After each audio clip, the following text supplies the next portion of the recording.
and we welcome you back to the Thundercast for the first time in a couple weeks. We are back here with we are back here with a football head coach from Lafayette and Jefferson. We have Patrick Shanley. Welcome. And I know I just probably missed your last name, but yeah, welcome. Hey, thanks, Nick. Appreciate it, man. Happy to be on here. Yeah, no problem. All right, let's start out. The first question I have for you: What went into scheduling? What went into scheduling a Maryville week two? Yeah, that's a great question. So we've kind of, I don't know, dating back to maybe 2018, 2019, we recognized um, the importance of really trying to load up our schedule and the games that we had flexibility to kind of decide who we play with our non-conference. We wanted to go find the best teams that we could play. And, I've got a lot of respect, for Maryville. Obviously, we played them several times over the years. We've not been on the right side of the scoreboard, but we're very familiar with them, and we know that playing them week two, just like playing Chittard week one, they're going to show areas where we have to improve before November. And that's ultimately what we want. Our end goal is to be playing the best football come playoff time. And then when you play teams like Chittard and Maryville weeks one and two, that's going to help us get there. Yeah. So then the next one is how will that week two game like help you guys like for the rest of the season?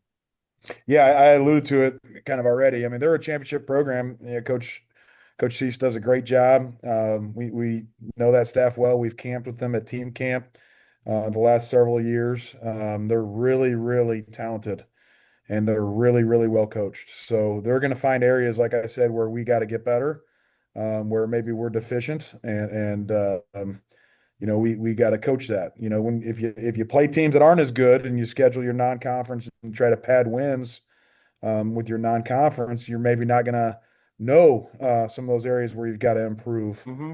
before playoffs. Because once it comes playoff time and you get deep in November, everybody's well coached and everybody's talented. So you better be playing. You better know your strengths and weaknesses by that Yeah. time. So again, that's why we schedule things the way we do, man. It's like Maryville's a really, really well coached team, and obviously they bring back a lot of really good teams off of a 5A runner up team. So they're going to be really, really good. It's going to be a big test for us. Yeah. Now, now it does seem like now it seems like that now it seems like that it seems like me and you like are on the same boat with the whole scheduling better teams because because now I've had my fair share of time like with Plainfield sports and it and I see Plainfield scheduling all these little schools that are not as good. Like for example, Plainfield basketball, like from this past season, scheduled weaker teams near the end of the season, and that hurt them against Pike in the sectional in that sectional game.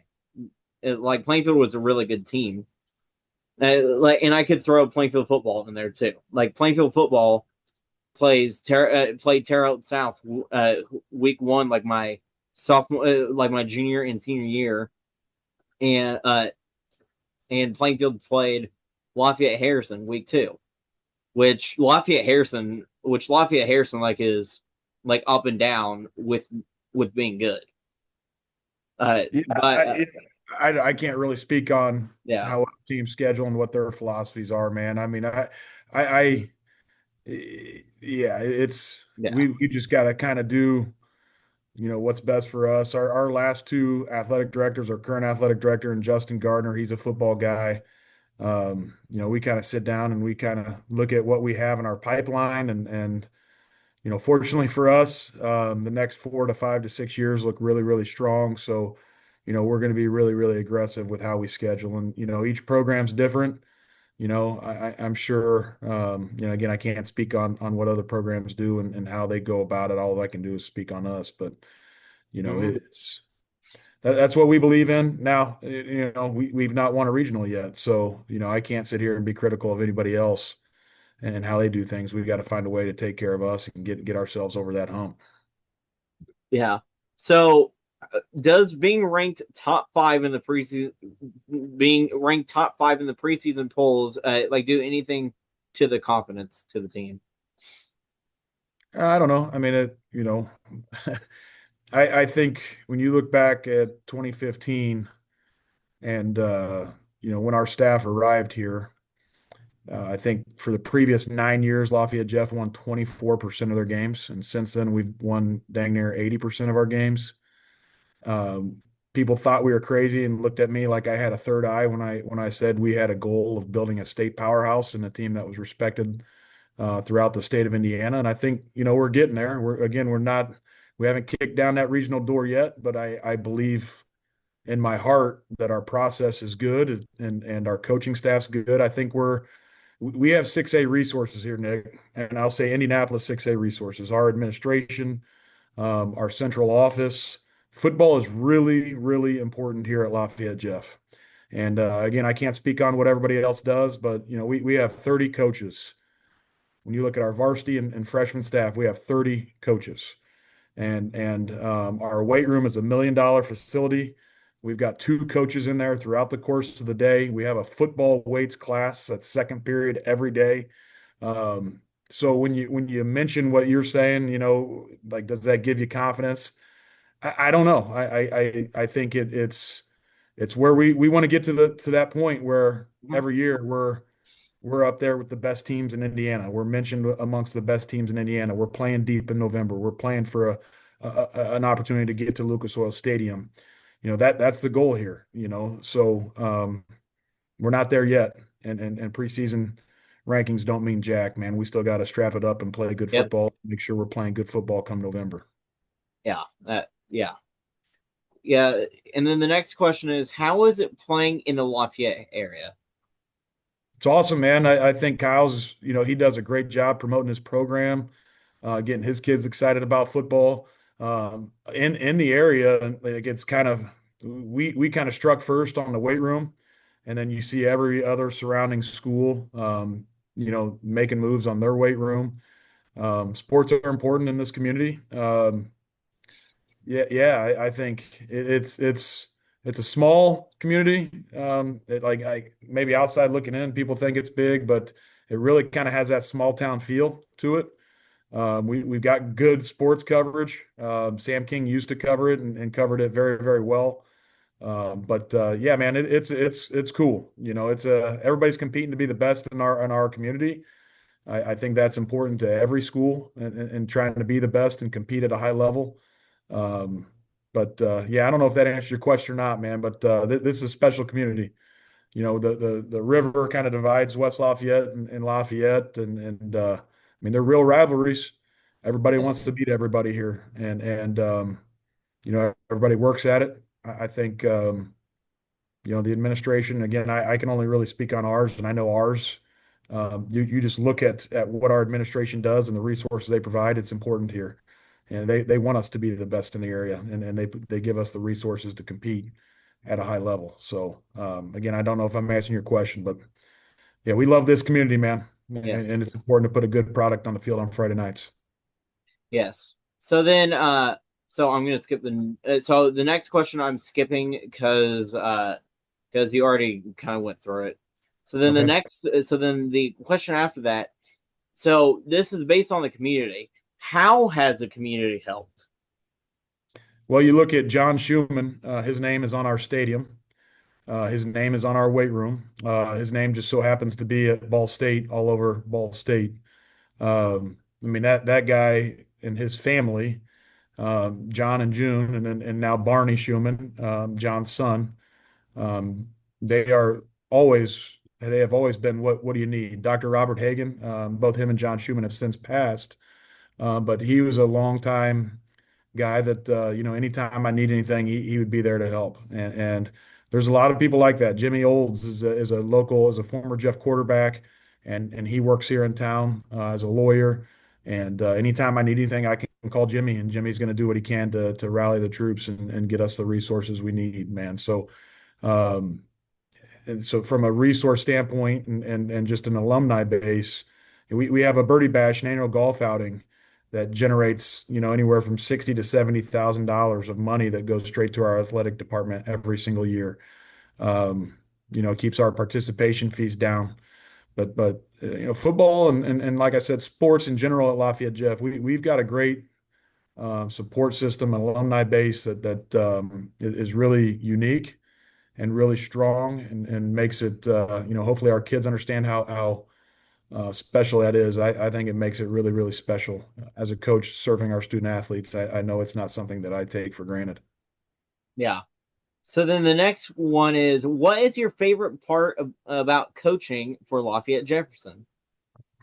The kids. I'll go back to 2015. There were a lot of people saying I was an assistant at Ben Davis at the time, and we were just coming off of a state championship, and I was entertaining the idea of moving back to Lafayette, and talked to a lot of my mentors, and everybody's like, I don't think you want to go there. They're not very good. The kids aren't the same. They're not very tough. They'll never have linemen.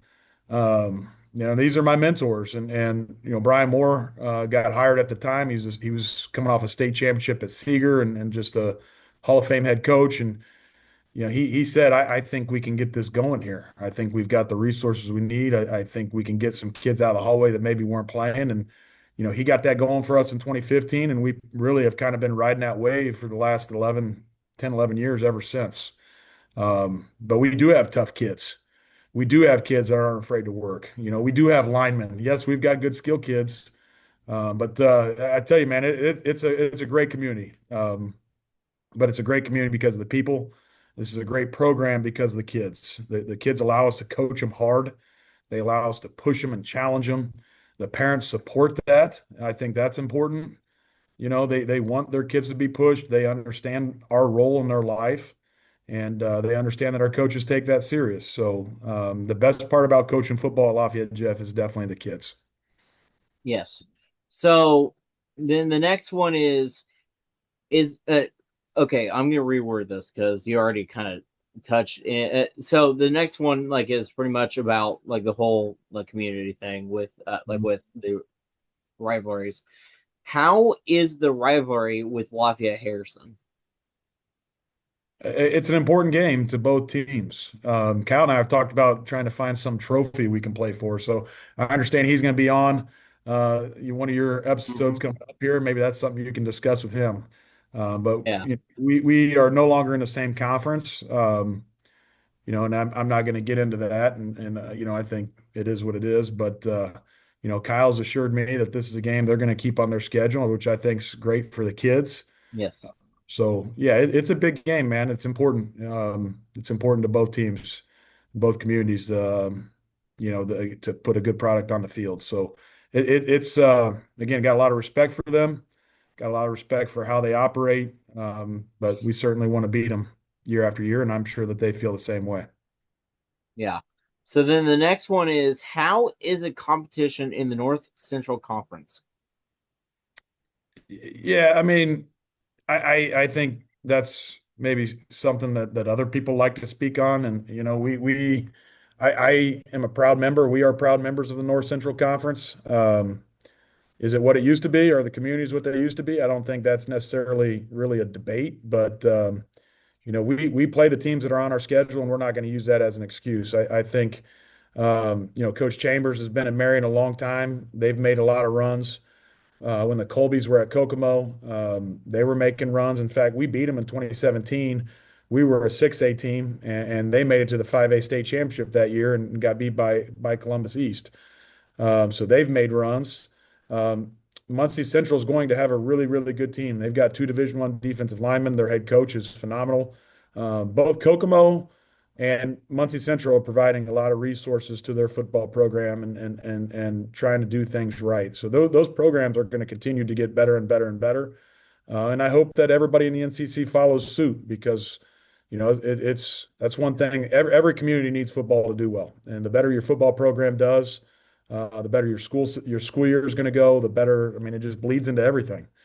But yeah, man, I like I said, it's we're proud members of the NCC, and it's a goal of ours to win that conference championship each and every year.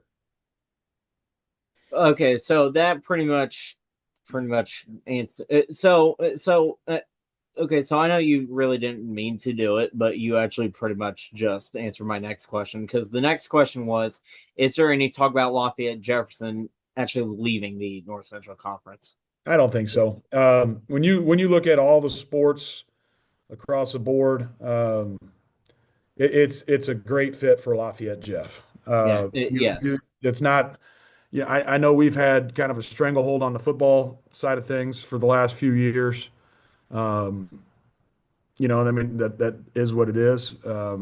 But when you look at all the other sports, it's a really good fit for Lafayette Jeff, and things are really balanced across the conference. So again, we're proud members of the NCC, and I don't foresee a situation where we're going anywhere. yeah. Uh, yeah. Now the main reason why like I asked that uh so so I'm a huge fan. So I'm a huge guy like with the conference changes because it's really interesting to see how teams do. Like for example, the Sagamore with Harrison now in there, Harrison and McCutcheon. Yeah. But but me and my friend, but me and my friend like were talking, and like my friend mentioned that Lafayette Jefferson would be a good fit with Harrison, like in another conference. But again, I don't know the relationship between the athletic, like with between the athletics because what I because when Harrison and McCutcheon left the North Central Conference, I'm pretty sure they left on bad terms. Yeah, I think there were some hurt feelings. Yeah, I Yeah, do.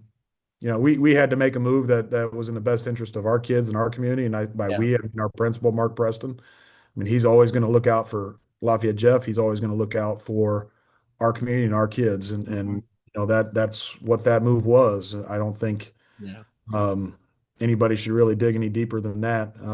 But yeah, I can't speak on how Harrison feels. I can't speak on how yeah. McCutcheon feel. With that situation, all I can do is take care of us and try to move and operate in a way that's going to be best for our kids and our program.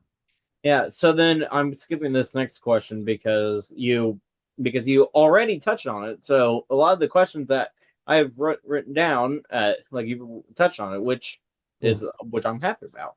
So then the next one is, in your opinion, what are your thoughts on the new sectional alignments? Yeah, so Huntington, their head coach has done a good job. Um, I think they won a sectional, a 4A sectional just a few years back, a competitive sectional with Lebanon. Um, I'm not sure who else was in there, but it was a tough 4A sectional. I think they were a little bit young last year. I understand that they bring a lot back. Obviously, McCutcheon is one of our rivals, and they're on the south side. We played them twice last year, and they always play us really tough. So, in addition to that, the fourth team is Anderson, who we're familiar with within the NCC as well. So, um, yeah, again, we right now we're kind of focused on week one and week Yeah, two, and when the playoffs come around, we'll focus a little bit more on that. But yeah, I don't know if that answers your question. it did. Yeah, we we're kind of our vision's kind of narrow, and we see the alignments, and we may talk about it as a program for 5 minutes, and then it's back to work and doing what's right in front of us right now. Yep. It uh, uh, yep. Exactly that. Now the now now when the alignments came out, I was really happy to see Anderson back in the northern part of the bracket because it was weird seeing them stuck in Plainfield sectional with Plainfield and with it, like for example, like for example, like the past 2 years they were in the sectional with Plainfield, Cathedral, and New Pal, Right. and and I thought that was really rough for them that they were in really tough, really tough sectional. But at least they're back up north. So Geographically, it makes sense. Yeah, I yeah, don't. yeah. Now, so uh, so that's exactly just like 6A because Zionsville is now in the south for 6A. Hmm.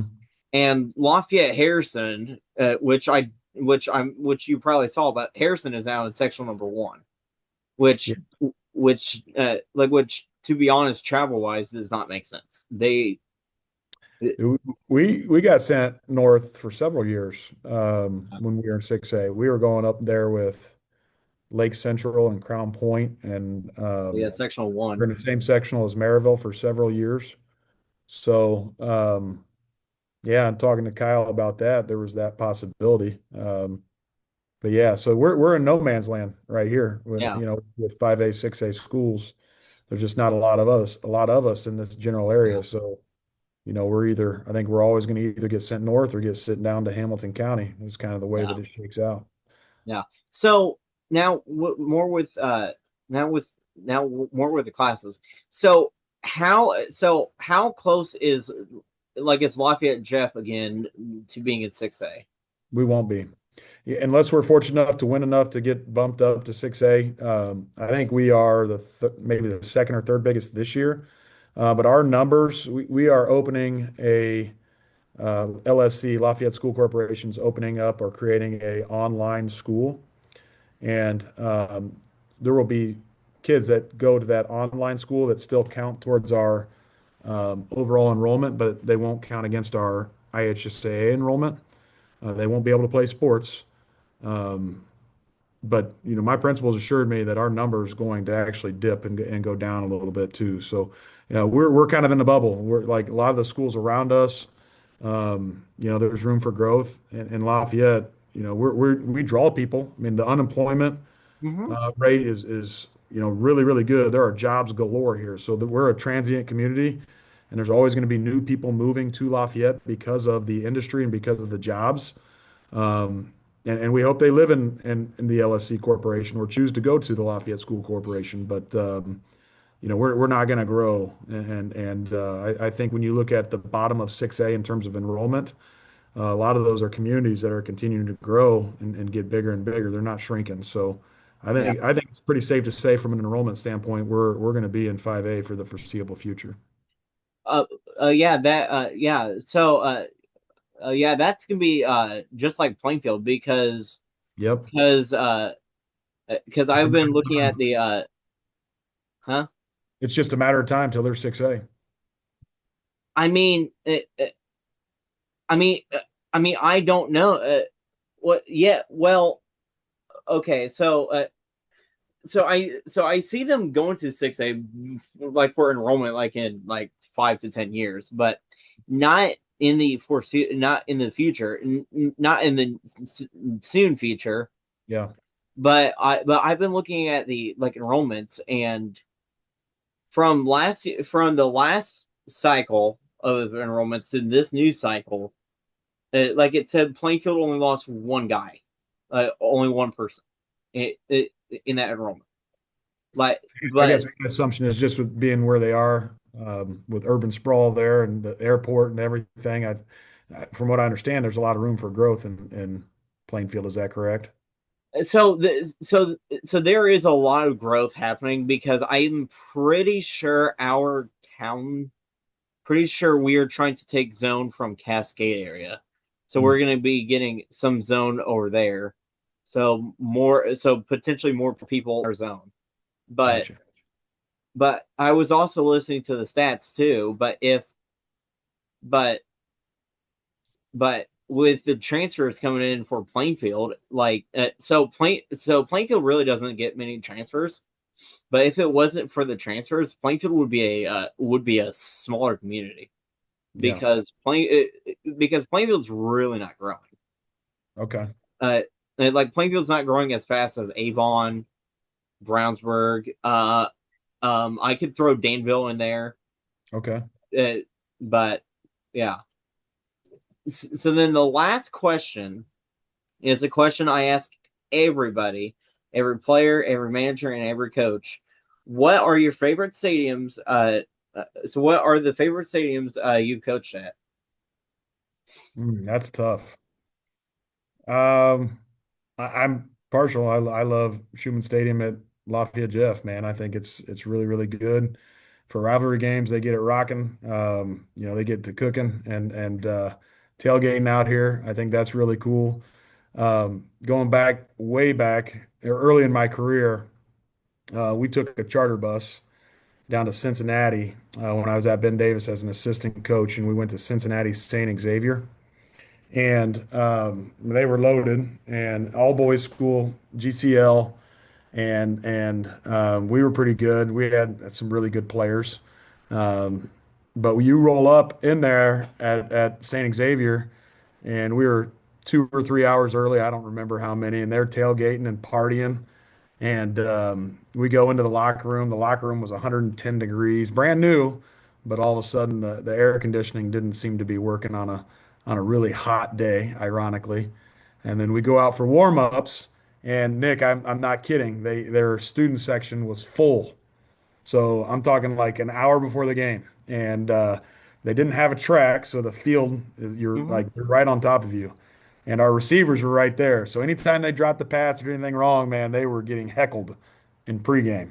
I That was a I really cool, unique atmosphere. But I think the number one, man, the goal that everybody has, right? If you're doing it right, I think the coolest stadium that I've coached in, it was Lucas Oil, man. I think if we yeah could get back there, that'd be a dream come true.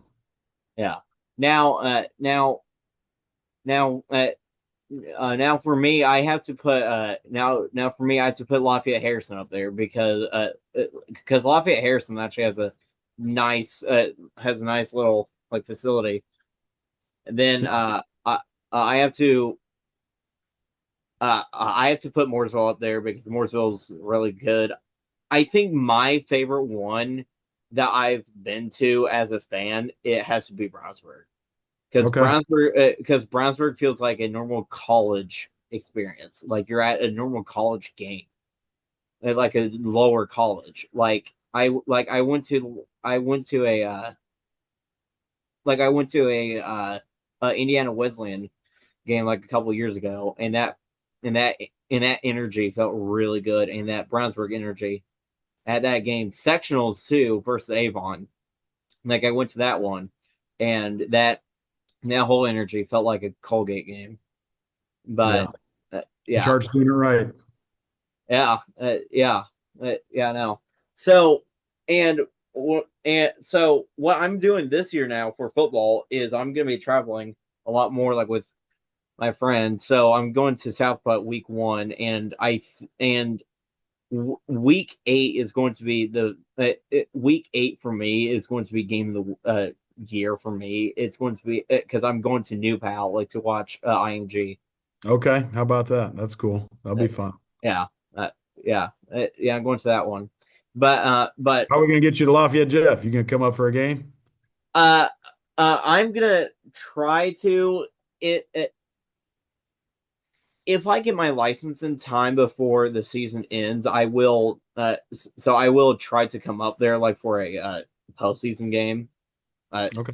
like to come see Lafayette Jeff and to Yeah. come We'd see love to you. have you, man. But yeah, well, that will do it for today's Thundercast.